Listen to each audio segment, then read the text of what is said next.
विपदरे श्रमिकों जीवन वर्तमान सबुठु बड़ खबर देखा मिली। केन्द्रापड़ा जिला पाटकुरा निर्वाचन मंडल गर्दपुर पंचायत पतिसाही निकटरे दर्शक बंधु टिके भल भाव देखु ए दृश्यटी। ए दृश्य हूँ गर्दपुर पंचायत तारिणी मंदिर निकटरे पाटकुरा और गर्दपुर मुख्य रास्ता पार्श्वे। सूचना अनुसार सरकार पक्षर वसुधा योजन निर्माण होता ओभरहेड पानी टांकी गुड़िक गर्दपुर ब्लॉक विभिन्न पंचायत निर्माण कार्य चालू रही। निर्माण होता प्रकल्प गुड़िक ठिकादार मानक द्वारा नियुक्ति होती श्रमिक हेले ठिकादार मनमुखी श्रमिक मान जीवन को ठेली दि जाउछि विपद को।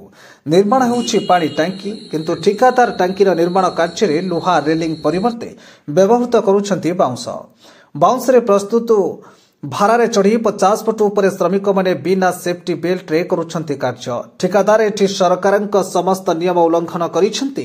एमिति कि निर्माण होउथिबा पानी टांकीर चारिपटरे बाउंस रे प्रस्तुत होइथिबा भारारे नाही नेट बा चालर व्यवस्था किबा नाही श्रमिक मानक पई सेफ्टी बेल्ट र व्यवस्था। सबुठु बड़ कथा हेउछि निर्माण स्थल को आसिथिबा विभागीय अधिकारी माने एते विपद संकुल निर्माण कार्य देखि केमिति रहउछन्ति चुप ना ठिकादार और विभागीय अधिकारी मधु चंद्रिका निज हाथ चिक्कण कर मरण मुह को ठेली देउछन्ति निरीह श्रमिक मानक जीवन। एथर देखा बाकी रहिला केबे श्रम विभाग और विभागीय अधिकारी निद भांगिबा सह निरीह श्रमिक मानक प्रति पड़ुछि दृष्टि। केन्द्रापड़ारू प्रेमाकांत महापात्रଙ୍କ रिपोर्ट, तुलसी क्षेत्र न्यूज।